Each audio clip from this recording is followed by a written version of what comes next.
dalam segala sesuatu yang kita lakukan. Kalau kita lakukan untuk diri kita sendiri, hanya untuk keberadaan kita sendiri, maka yang terjadi seperti Raja Salomo, sia-sia di atas segala kesisiaan. Abu seperti abu. Segala sesuatu ya, yang kita coba untuk mencari arti kehidupan kita dengan hal-hal yang kita pikir kita akan lakukan untuk kepuasan-kepuasan kita, ujung-ujungnya tidak memberikan makna, tidak memberikan arti. Arti yang terbaik adalah apabila kita menemukan arti yang kita lakukan adalah untuk Tuhan. Apa artinya untuk Tuhan? Dengan iman. Kita melihat sebuah takhta terletak di surga. Dengan Tuhan duduk di atasnya. Ada makhluk surgawi di sekitar takhta. Dan seluruh surga mulai bernyanyi. Ya, mulai bernyanyi dan puncak pujian semakin tinggi dan semakin tinggi. Dan Wahyu 14 ayat 11 katakan, ya Tuhan, mereka katakan ya. Ya Tuhan dan Allah kami, Engkau layak menerima puji-pujian dan hormat dan kuasa. Sebab Engkau telah menciptakan segala sesuatu. Dan oleh kehendak-Mu semuanya itu ada dan diciptakan. Mereka menyanyikan kebesaran Tuhan. Mereka menyanyikan kasih Tuhan. Ya. Kemuliaan dan kebesaran Tuhan itu. Ya, kita diciptakan untuk memuliakan Tuhan. Kita diminta bukan karena Allah kita itu ingin supaya kita puja-puji Dia karena Dia dalam bahasa manusianya gila hormat ya, bukan begitu. Ya, tapi Dia tahu pada saat kita memuji, memuliakan Dia, itu adalah hal yang terbaik yang dapat terjadi di dalam setiap kehidupan umat manusia. Gantinya umat manusia memuji ataupun memuliakan dirinya sendiri. Jadi kita lihat sini bagaimana ayat ini katakan Engkau yang telah menciptakan segala sesuatu. Kau layak menerima puji-pujian, layak menerima hormat dan kuasa. Sebab Engkau telah menciptakan segala sesuatu. Dan oleh kehendak-Mu lah semuanya itu ada dan semuanya itu ada dan diciptakan. Ibrani 1 sebelumnya ya. Kitab Ibrani maksudnya. Ibrani 1 ayat 2 dan 3 katakan, maka pada zaman akhir ini, Ia telah berbicara kepada kita dengan perantaran anak-Nya yang telah Ia tetapkan sebagai yang berhak menerima segala yang ada. Oleh Dia, Allah telah menjadikan alam semesta. Yesuslah yang menjadikan apa? Alam semesta. Ia adalah cahaya kemuliaan Allah dan gambar wujud Allah. Dan menopang segala yang ada dengan firman-Nya yang penuh kekuasaan. Itulah sebabnya Tuhan berfirman, jadilah ini dan lain sebagainya ya. Itulah firman yang telah menjadikan alam semesta. Ya. Pada saat kita berbicara tentang kemuliaan Allah, saya ingin membawa kita untuk melihat kemuliaan Allah itu bukan hanya dari sudut pandang kita orang percaya yang belajar Alkitab, yang buka-buka Alkitab ya. Kalau kita melihat tentang kemuliaan atau kemegahan Allah, mungkin mari coba kita lihat apa yang orang-orang dunia sendiri katakan tentang kebesaran alam semesta ini. Kita seringkali hanya berpikir bahwa yang kita tahu ya bahwa kita cuma seringkali fokus kita hanya kepada solar system kita. Itu dapat kita lihat, kita dapat melihat matahari ya. Kita dapat melihat matahari dan juga dapat melihat bulan ya, dapat melihat bulan pada malam hari ya. Bulan yang melilingi kita itu bulan kita ya. Tetapi kita tidak dapat melihat dengan kasat mata ya. Mungkin kita bisa melihat waktu-waktu tertentu, kita bisa melihat Venus dan lain sebagainya, planet-planet lainnya. Tetapi kalau kita lihat, kita cuma hanya dapat istilahnya mengagumi sedikit tentang solar system kita. Tapi solar system itu artinya satu ada daya gravitasi yang daya tarik menarik antara matahari dan bulan kita itu ya, atau bulan-bulan lainnya. Itu adalah planet-planet solar system, itu adalah planet-planet yang ada di solar system, artinya planet-planet yang mengelilingi matahari kita yang kita bisa lihat pada siang hari ya. Itu ada misalnya ada planet-planet yang dekat dengan matahari yang saya percaya ya, saya tidak tahu bisa kita baca di sini ya, yang dalam misalnya mulai dari dari Merkuri lalu Venus ya, lalu kita itu yang ketiga, planet yang ketiga itu third rock from the sun istilahnya ya, third rock from the sun itulah bumi kita ya, jaraknya itu cukup ya, artinya sesudah bumi kita yang ketiga, yang keempat itu yang lebih kecil sedikit dari kita itulah Mars ya, itulah planet Mars. Lalu kemudian yang besar-besar ya. Setelah Mars kita lihat ada Jupiter, ada Saturn, lalu Uranus ya. Jupiter, Saturn, Uranus dan seterusnya ya. Jadi poinnya adalah bahwa kita bisa melihat bahwa ini sudah cukup besar mungkin kita katakan. Kenapa untuk pergi ke Mars saja? Kita belum ada yang bisa baru dicoba-coba. Baru ini saja Elon Musk dia mencoba untuk meluncurkan ya dia punya roket yang katanya ini akan coba diusahakan untuk mencapai Mars ya, planet yang paling dekat dengan kita. Tapi belum berhasil karena roketnya itu meledak begitu ya pada waktu yang lalu. Tapi kalau kita melihat apa yang dilakukan, apa yang para saintis sedang lakukan pada saat ini, maka tidak kita terkagum-kagum. Kenapa? Karena solar system kita itu sangat kecil sekali. Sangat kecil sekali. Karena kita masih berada dalam satu gugusan ya, galaksi ya. Solar system kita itu adalah ada di sudut terkecil dari galaksi Milky Way kita ya, dengan kata lain. Dan para saintis ya dengan James Webb teleskopnya bisa melihat bukan hanya galaksi kita yang luar biasa luasnya itu ya, tetapi juga sudah dapat melihat galaksi lain, galaksi yang lain ya. Dan ini kita bisa melihat, kalau saja kita bisa melihat video-videonya, foto-fotonya, maka tidak kita akan begitu ternganga-nganga ya, begitu hebat gitu. Alam semesta itu begitu luas, sangat-sangat luas. Nah, saya sudah pernah tampilkan ini beberapa bulan yang lalu ya, bahwa di dalam alam semesta ini menurut para ilmuwan ya, ada sekitar 2 triliun galaksi. Bumi ini hanya dari satu solar system. Solar system kita itu hanya dari satu galaksi Milky Way. Nah, selain galaksi kita itu galaksi Milky Way yang sangat luas, masih ada lagi 2 triliun galaksi lainnya. Sedangkan di dalam galaksi kita saja, solar system lainnya itu juga banyak sekali dengan kata lainnya. Alam semesta, mari kita lihat. Di alam semesta ini ada 2 triliun galaksi. Di dalam satu galaksi, seperti galaksi kita, Milky Way, itu ada 100 miliar, bukan 100 saja atau 100 ribu, bukan 100 juta, 100 miliar bintang. 100 miliar bintang artinya bintang-bintang itulah kurang lebih seperti kalau kita lihat itulah matahari kita ya. Jadi di dalam galaksi kita yang satu dari 2 triliun galaksi lainnya itu ada 100 miliar matahari dengan kata lainnya, 1 miliar bintang. Jadi kalau dikatakan 2 triliun galaksi kali 100 miliar bintang, itu ada berapa banyak matahari di alam semesta ini ya. Ada berapa banyak matahari? Waduh, banyaknya matahari itu disebut dengan istilah 200 sextillions. 200 sextillion artinya 200 ribu juta. Ya, 200 ribu juta. Wah, nggak tahu gimana mau hitungnya ya. Jadi menurut saintis ini yang terjadi. Nah, dikatakan ya, kalau saja galaksi kita yang Milky Way ini ada 6 miliar planet dikatakannya, ada 6 miliar planet seperti bumi, yang mana itu tidak terlalu dekat ke mataharinya, ke bintangnya. Kalau terlalu dekat kebakar, atau terlalu jauh sedikit saja, maka dia akan beku ya. Dia jadi beku ya, kedinginan gitu ya. Kalau saja di galaksi kita ini ada 6 miliar planet seperti bumi, yang ada kemungkinan bisa ada kehidupannya, berarti di seluruh alam semesta ini yang ada 2 triliun galaksi. 2 triliun galaksi kali saja 6 miliar planet seperti bumi, maka di seluruh alam semesta menurut para ilmuwan, itu ada 12 sextillion. Artinya 12 ribu juta bumi yang ada kemungkinan memiliki penduduk atau ada kehidupan seperti di bumi kita ini. Tidak para ilmuwan ya, ilmuwan seperti John Mather. John Mather ini adalah seorang ilmuwan ya, astrofisikis, masih hidup dia di Observational Cosmology Laboratory daripada NASA. Dia juga pemenang Nobel Prize untuk fisika ya.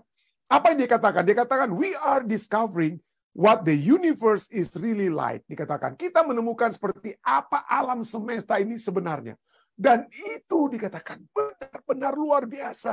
It is totally magnificent. And one can only be inspired and awestruck but by what we find. Dan orang hanya bisa terinspirasi dan terpesona oleh apa yang kita dapat temukan pada saat ini. Begitu hebat alam semesta ini ya. Kita mungkin tidak bisa bayangkan. Sedangkan ya Kita tidak bisa bayangkan seperti para ilmuwan ini bisa bayangkan. Para ilmuwan ini mereka sudah bisa melihat.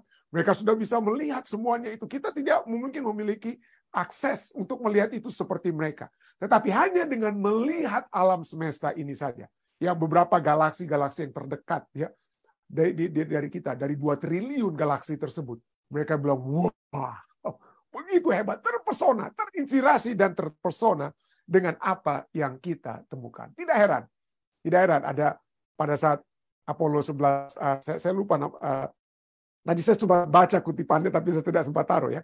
Astronot yang pergi ke bulan, lalu dia melihat bumi dari bulan, lalu kemudian astronot ini waktu dia kembali dia katakan setelah saya melihat melihat bumi kita ini dari jarak yang cukup jauh dari bulan ya, dia katakan saya ingin melihat bagaimana orang-orang yang merasa begitu sombong seperti para politikus di dunia ini yang berpikir bahwa mereka itulah yang paling berkuasa di alam semesta. Saya ingin menangkap leher mereka dan menyatakan kamu ini tidak ada apa-apanya. Kamu ini tidak ada apa-apanya. Tapi bukan hanya astronot itu yang sudah pernah ke bulan bilang seperti itu. Carl Sagan yang sudah meninggal tahun 1996 yang lalu ya. Dia adalah seorang astronomer, planetary scientist, kosmologis, astrofisikis, dan dia juga pernah menjadi profesor seperti di Cornell University dan lain sebagainya ya. Dan dia juga lah yang menjadi inspirasi dari film Hollywood yang judulnya Contact. Dan ini yang dia katakan, Carl Sagan, dia ini bukan seorang percaya, dia tidak percaya dengan Tuhan ini, tapi apa yang dia katakan? Dia katakan apa? Siapa kita ini? Siapa ini manusia? Ya. Who are we? Dia katakan, who are we? We find that we live on an insignificant planet. Kita sekarang didapati dia katakan apa? Kita ini sesungguhnya hidup di planet yang tidak penting dari bintang, dari gugusan solar system ya. Dari bintang yang membosankan, yang hilang di galaksi yang terletak di sudut alam semesta. Jadi galaksi Milky Way ini bagi Carl Sagan itu hanya di sudut. Ya, orang Nando bilang di hook, di ujung daripada alam semesta. Ya, kita tidak signifikan, kita tidak ada apa-apanya. Karena bumi kita itu di planet yang tidak penting, dari bintang yang membosankan, yang hilang di galaksi yang terletak di sudut alam semesta yang terlupakan, di mana terdapat jauh lebih banyak galaksi daripada manusia. Ingat, ilmuwan sudah katakan ada 2 triliun galaksi. 2 triliun galaksi. Manusia di bumi ini hanya 8 billion saja, 8 miliar. Apalah artinya 8 miliar itu dengan 2 triliun galaksi. Dengan 2 triliun galaksi. Jadi inilah dia katakan. Jadi siapa kita ini? Mau sombong-sombongan kita ini untuk apa dia katakan? Lalu apa lagi dia katakan? Kita manusia yang suka memiliki sikap bergaya kita. Dia katakan sikap bergaya kita. Our posturing, our imagined self-importance. Sikap bergaya kita. Khayalan pribadi kita sebagai orang yang penting. Siapa saya? Siapa Anda? Sikap bergaya kita, khayalan pribadi kita sebagai orang penting, khayalan bahwa kita memiliki posisi istimewa di alam semesta, ditantang oleh titik cahaya pucat. Bumi kita itu, matahari kita itu bagaikan titik cahaya pucat ya. Planet kita adalah titik kesepian dalam kegelapan kosmik yang menyelimutinya. Dengan kata lain dia katakan, hei manusia jangan sombong, jangan sombong. Kita ini tidak ada apa-apa. Bumi kita ini tidak berarti. Bumi kita ini di ala gugusan alam semesta ini tidak berarti. Matahari kita itu bukan matahari yang paling besar. Coba Anda buka ya. Terus terang Anda buka YouTube. Anda buka YouTube, lihat comparison antara solar system kita. Banyak sekali itu. Comparison kita, matahari kita. Matahari kita itu kalau dengan bumi ini, bumi kita itu hanya 1 titik besarnya dibandingkan dengan matahari yang besar sekali. Kita bagaikan titik ya. Tapi matahari kita itu dibandingkan dengan matahari-matahari di galaksi lainnya itu kecil. Matahari kita itu bagaikan abu, saudara. Dibandingkan dengan matahari-matahari yang ada di galaksi lain. Jadi dengan kata lain, Carl Sagan katakan kita itu kecil. Jangan bagaya. Jangan merasa sombong. Jangan merasa bahwa, siapa saya? Saya ini seakan-akan penguasa alam semesta. Kita ini tidak ada apa-apanya.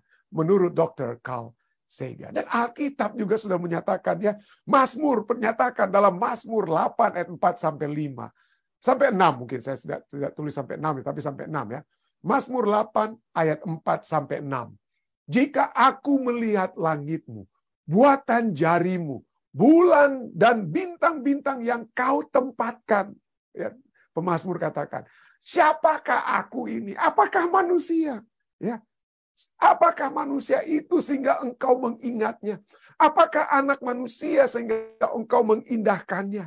Namun engkau telah membuatnya hampir sama seperti Allah. Kenapa?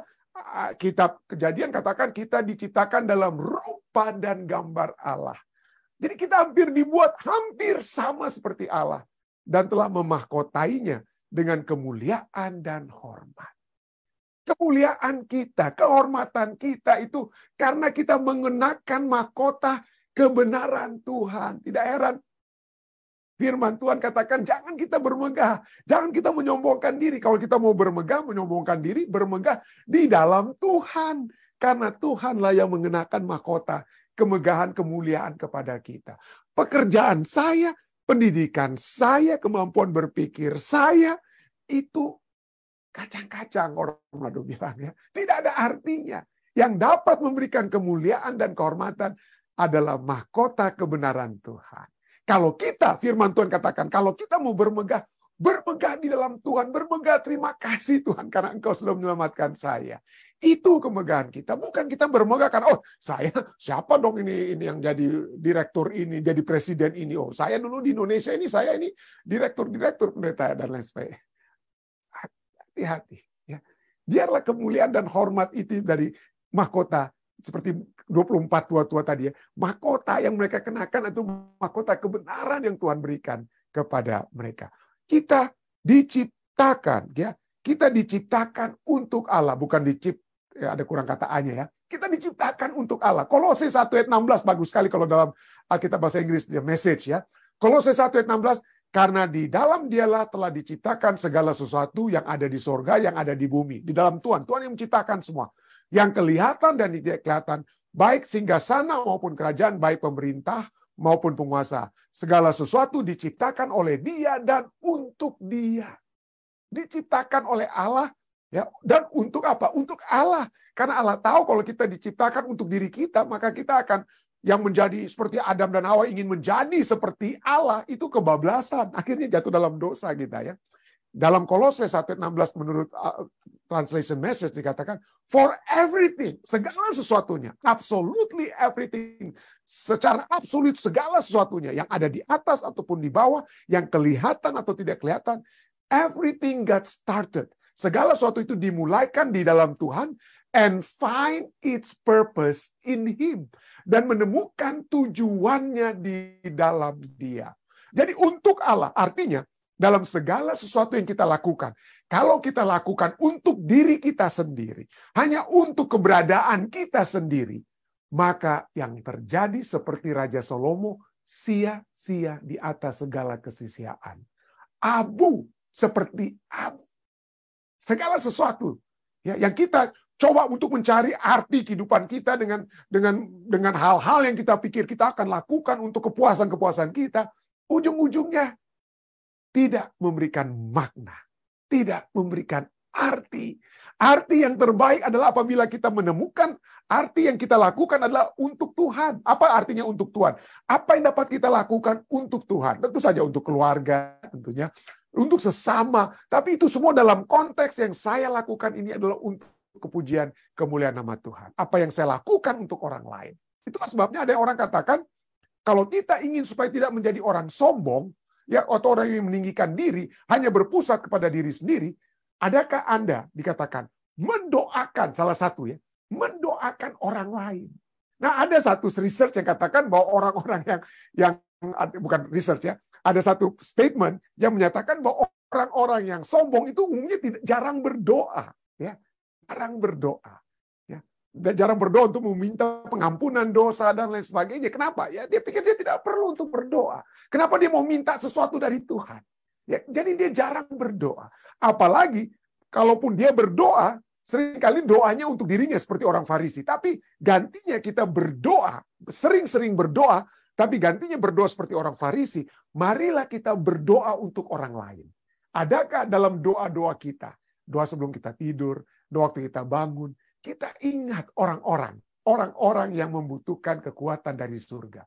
kita doakan mereka. Kalau kita sering berdoa, dan dalam doa itu mendoakan orang lain, maka Tuhan dan Roh Kudus akan bekerja dalam hati kita untuk mengikis segala kesombongan demi kesombongan, keangkuhan-keangkuhan hidup yang ada di dalam diri kita. Dan pada saat kita melakukan hal tersebut, ya, bukan hanya berdoa, tapi melakukan yang dapat kita lakukan untuk kemuliaan nama Tuhan dengan melakukan kebajikan kepada orang lain secara natural, ya, maka itu artinya kita sudah diciptakan oleh Tuhan untuk Tuhan. Kenapa? Pada saat kita melakukan kebaikan, ya, pada saat Yesus datang di kali yang kedua, Matius 25 berbicara dia memisahkan antara kambing dan domba, kan? Ya, kambing dan domba. Lalu dia katakan pada domba, ya kamu masuk dalam kerajaanku karena waktu aku lapar, waktu aku haus, waktu aku sakit, kamu dan lain sebagainya. Lalu mereka katakan, Tuhan, kapan kami lakukan itu? Lalu Yesus katakan apa? Pada saat kamu melakukan kepada yang terkecil, kamu melakukannya apa? Untuk aku. Jadi pada saat kita melakukan sesuatu kepada sesama kita melakukannya untuk dia. Itulah sebabnya segala sesuatu diciptakan oleh dia, untuk dia. Bukan berarti untuk dia itu Allah kita itu yang dengan keegoisannya menerima kemuliaan hanya untuk dirinya, menerima kebaikan hanya untuk dirinya. Tidak. Kita berbuat baik kepada Allah dengan berbuat baik kepada sesama. Ya. Itulah sebabnya everything got started in Him and find purpose in Him. Find purpose. Yesaya 43:7 juga katakan, semua orang yang disebutkan dengan namaku, yang kuciptakan untuk kemuliaanku, dan yang kubentuk, dan yang juga apa? Kujadikan. Tuhan sudah menjadikan kita, membentuk kita, ya, untuk kemuliaannya. Untuk kemuliaannya, ya. Tapi sayang sekali, dosa menyebabkan, ya, semua orang telah berbuat dosa dan telah kehilangan kemuliaan apa? Kemuliaan Allah, ya.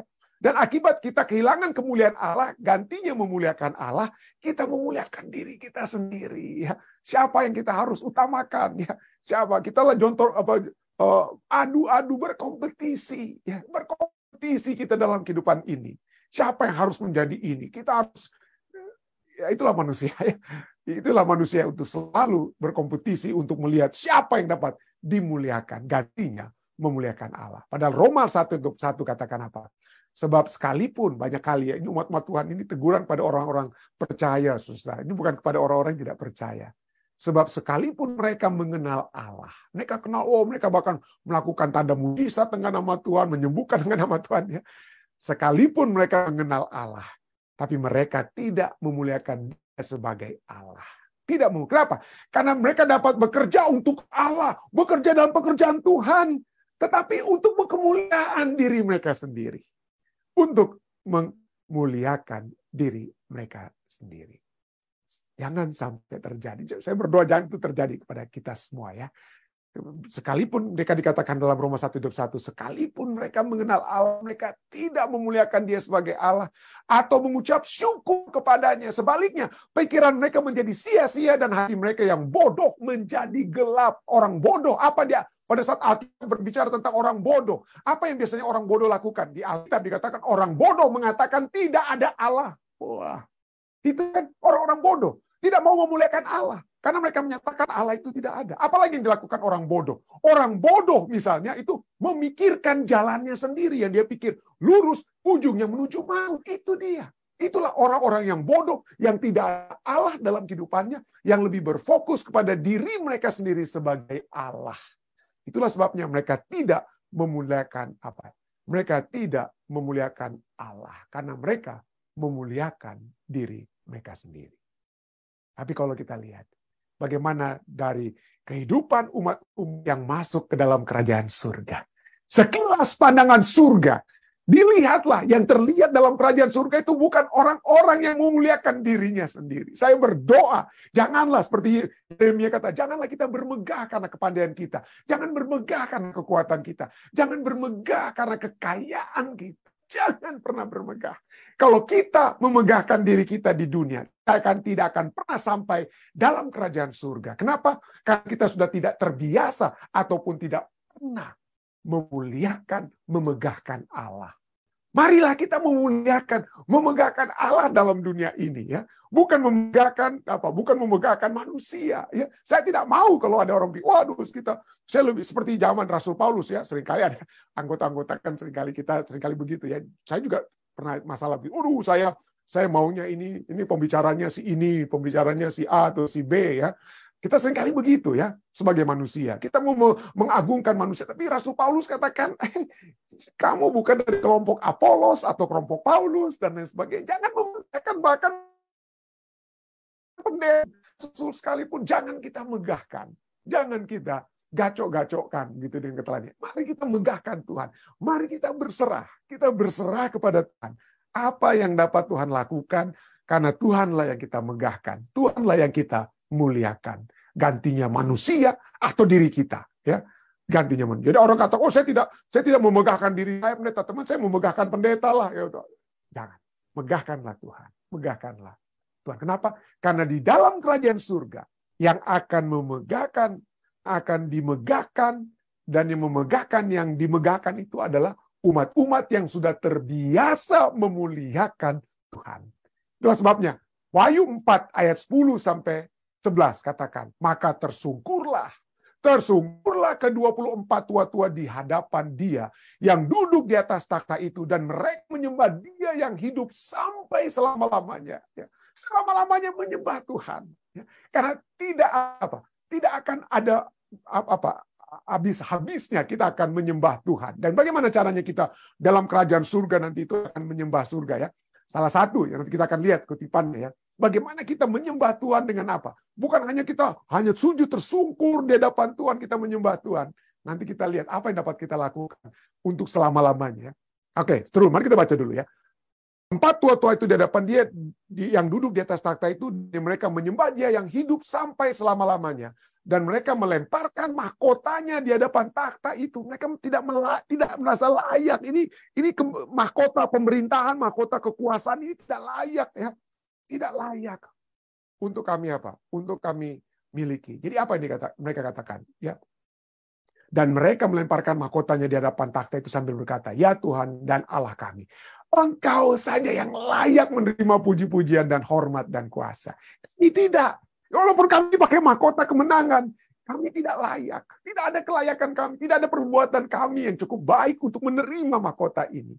Engkau saja yang layak menerima puji-pujian dan hormat dan kuasa. Sebab Engkau telah menciptakan segala sesuatu. Dan oleh karena kehendak-Mu, semuanya itu ada dan diciptakan. Keempat, yang mewakili umat-umat manusia yang sudah masuk ke dalam kerajaan surga. Mereka memuji Tuhan selama-lamanya. Dan mereka hanya memuji nama Tuhan saja. Baik, satu kutipan yang dapat kita lihat, ya. Apa yang dapat kita lakukan? Selama-lamanya kalau cuma sujud-sujud kepada Tuhan itu gimana dong, pendeta? Bosan nanti kita dalam kerajaan surga. Marilah kita melihat bagaimana kita memuliakan Tuhan di dalam dunia ini. Seperti saya katakan tadi, ya, mulai dengan berdoa, mulai dengan mendoakan orang lain, dengan membagikan pekabaran untuk kemuliaan nama Tuhan itu kepada sesama kita. Bicarakan tentang Tuhan kepada orang lain. Kenapa? Kalau kita tidak terbiasa berbicara untuk memuliakan Tuhan dalam dunia ini, mungkin kita surga itu bukan tempat yang tepat mungkin untuk kita, ya. Kenapa? Karena selama masa kekekalan ini akan terjadi. Kemenangan halaman 715 katakan, segenap kekayaan alam semesta akan terbuka untuk pelajaran dan penyelidikan umat tebusan Allah. Itu alam semesta ini, mereka akan mempelajari kita. Umat manusia yang tadinya berdosa karena kita satu-satunya planet dari mungkin sekstiliun bumi lain yang mungkin seperti begitu, ya.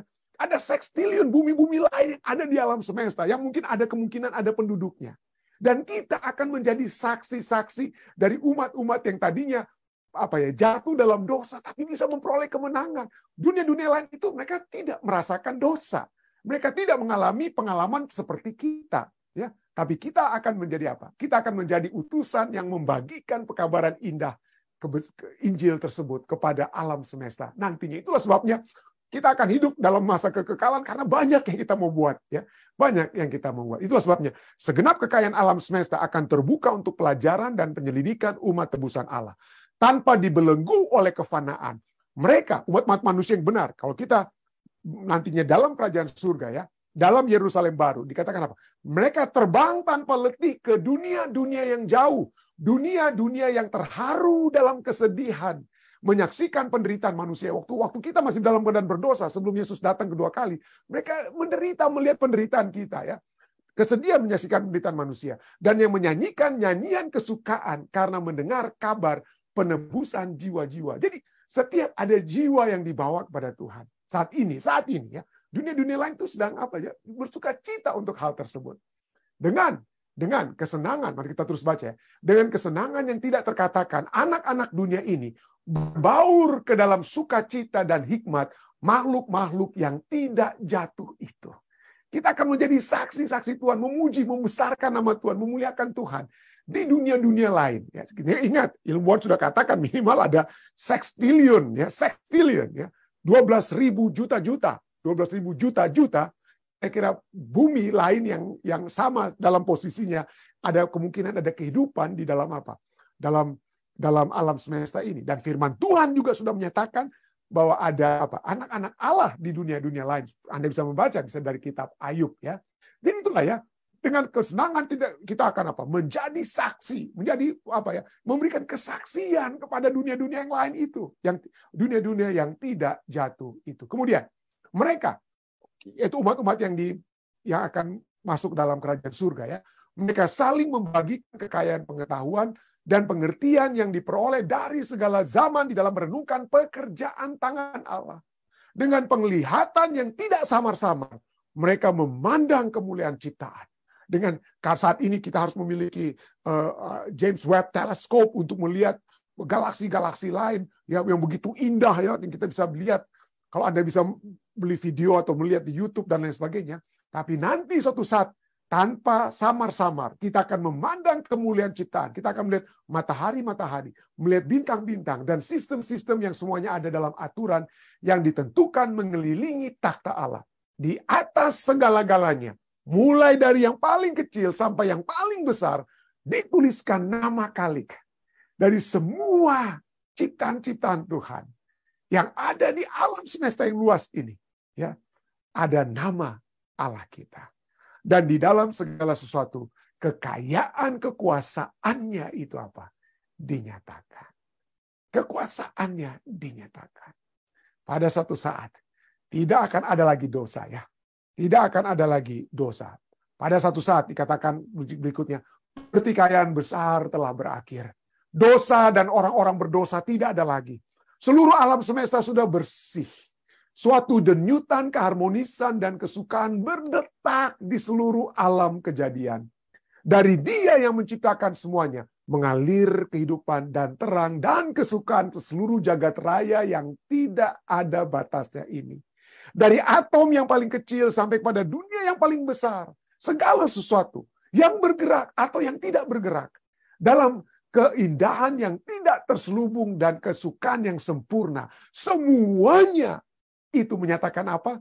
Menyatakan bahwa Allah itu kasih adanya. Itulah sebabnya, marilah kita memiliki satu pemahaman Allah yang kasih adanya ini. Karena pada saat kita melihat Allah yang kasih adanya, kita tidak akan pernah merasa terbeban untuk memuji Dia.